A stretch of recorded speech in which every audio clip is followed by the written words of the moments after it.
Bismillahirrahmanirrahim. Assalamualaikum warahmatullahi wabarakatuh. Perkenalkan, nama saya Anissa Wulandari dengan NIM 1200005.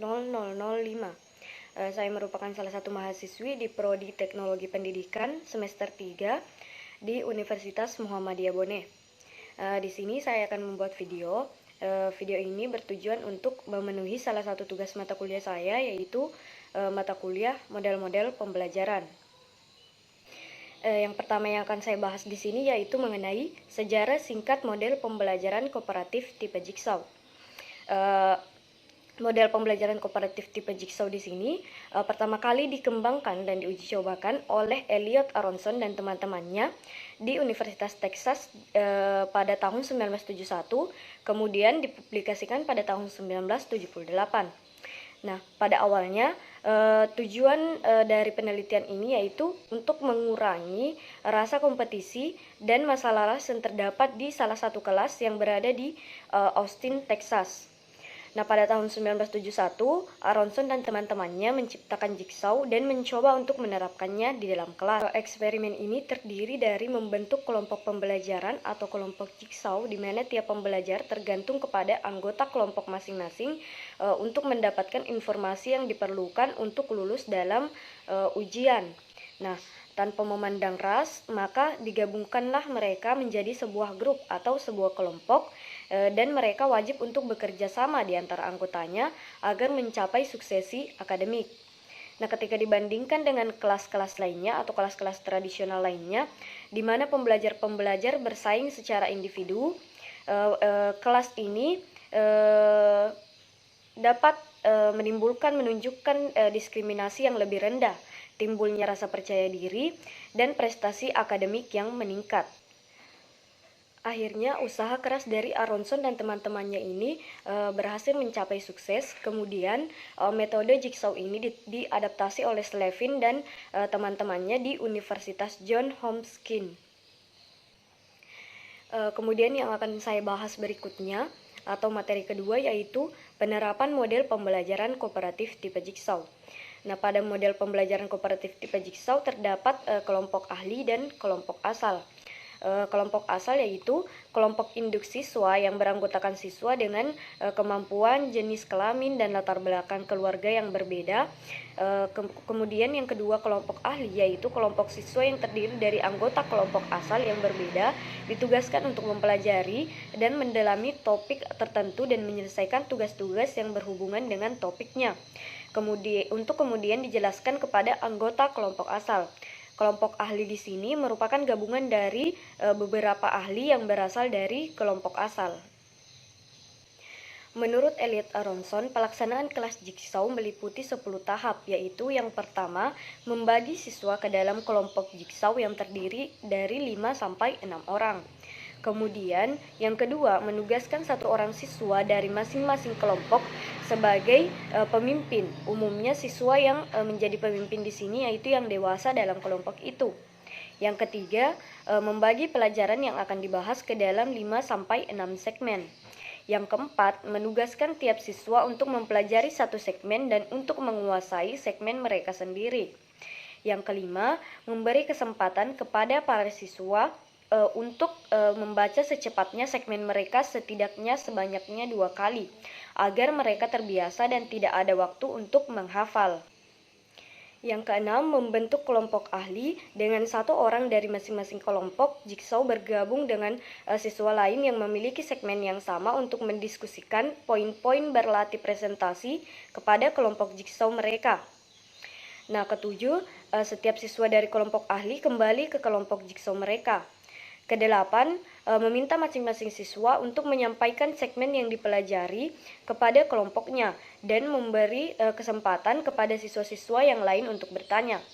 Yang kesembilan, guru berkeliling dari kelompok satu ke kelompok yang lainnya, mengamati proses itu. Bila ada siswa yang mengganggu, segera dibuat intervensi sesuai oleh pemimpin kelompok yang ditugaskan. Kemudian yang ke-10, pada bagian akhir, beri ujian atas materi sehingga siswa tahu bahwa pada bagian ini bukan hanya sekedar game tapi benar-benar menghitung. Model pembelajaran jigsaw merupakan salah satu tipe pembelajaran kooperatif yang mendorong siswa untuk aktif dan saling membantu dalam menguasai materi pelajaran untuk mencapai prestasi. Nah, model pembelajaran jigsaw bisa diterapkan dalam beberapa mata pelajaran seperti ilmu pengetahuan alam, ilmu pengetahuan sosial, matematika, agama, bahasa, sejarah, dan mata pelajaran lainnya. Baik, di sini saya akan memberikan contoh penerapan dari metode jigsaw di dalam kelas. Nah, di sini saya akan mengambil contoh mata pembelajaran ilmu pengetahuan alam, kimia, untuk kelas 3 atau kelas 12 SMA. Di sini saya akan mengambil contoh materi reaksi redoks dan elektrokimia. Nah, di sini saya akan membaginya menjadi 5 subbagian atau 5 segmen. Segmen pertama yaitu ciri reaksi redoks, yang kedua sel elektrokimia, yang ketiga sel volta, yang keempat korosi, dan yang kelima yaitu sel elektrolisis. Nah, yang pertama yang harus dilakukan yaitu membagi siswa ke dalam kelompok jigsaw yang terdiri dari 5-6 orang. Di sini saya akan membagi hanya berdasarkan segmen tadi, yaitu 5 orang.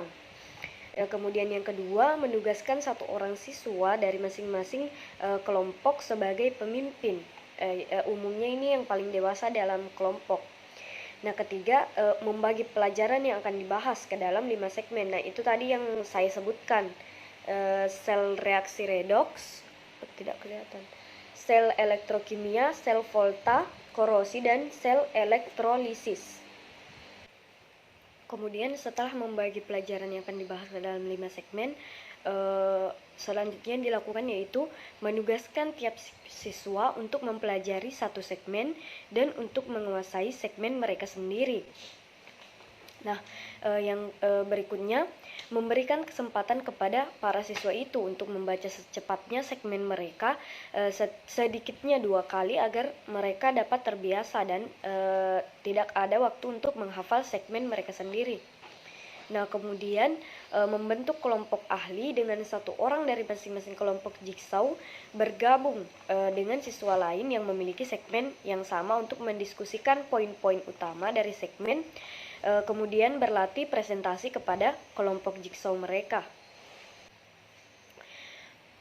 Misalkan di kelompok ahli ini, pada segmen kelompok ahli ciri reaksi redoks, mereka membahas mengenai 2 poin utama, yaitu mengenai penyetaraan reaksi redoks dan mengenai metode yang digunakan. Kemudian kelompok ahli dengan segmen sel elektrokimia, mereka membahas 2 poin utama juga, yaitu mengenai reaksi di anode dan reaksi di katode. Kemudian kelompok ahli pada segmen ketiga yaitu segmen sel volta, poin pertama memprediksi berlangsung atau tidaknya reaksi redoks, dan poin kedua yang mereka bahas yaitu penggunaan sel volta dalam kehidupan. Kemudian kelompok ahli segmen keempat yaitu segmen mengenai materi korosi, mereka membahas mengenai pengertian dan juga prinsip korosi. Kemudian kelompok ahli pada segmen terakhir yaitu sel elektrolisis, mereka membahas mengenai pengertian dari sel elektrolisis, kemudian yang kedua membahas mengenai hukum Faraday, dan ketiga membahas mengenai aplikasi dari elektrolisis. Nah, kelompok ahli ini membahas mengenai poin-poin tersebut yang kemudian mereka pelajari dan mereka berlatih untuk presentasi kepada kelompok jigsaw mereka. Nah, kemudian setiap siswa dari kelompok ahli ini kembali ke kelompok jigsaw mereka. Kemudian meminta masing-masing siswa untuk menyampaikan segmen yang dipelajarinya kepada kelompok jigsaw mereka dan memberi kesempatan kepada siswa-siswa yang lain untuk bertanya. Guru di sini tugasnya itu berkeliling dari kelompok jigsaw yang satu ke kelompok jigsaw yang lainnya, mengamati proses tersebut.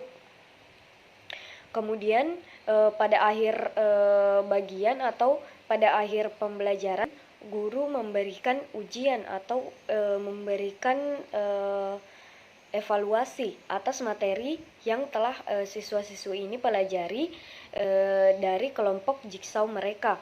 Nah, di sini hal ini bertujuan untuk agar siswa ini tahu bahwa yang mereka lakukan ini bukan hanya sekedar game, tetapi benar-benar pembelajaran.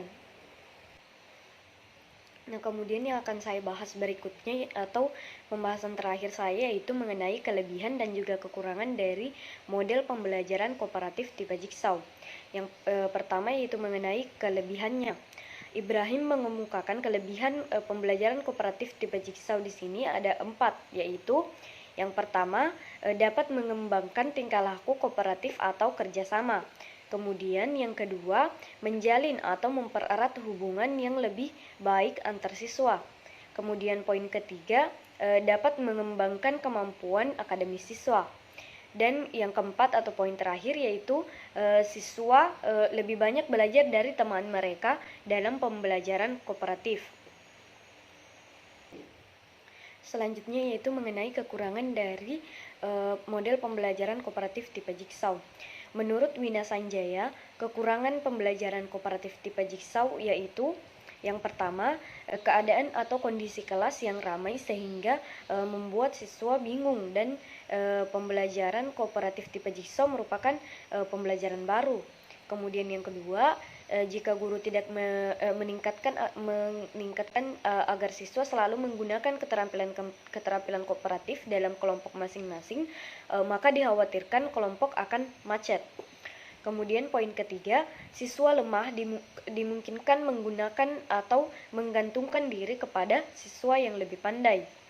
Poin keempat yaitu jika jumlah anggota kurang akan menimbulkan masalah. Misal, jika ada anggota yang hanya membonceng dalam menyelesaikan tugas-tugas dan pasif dalam diskusi.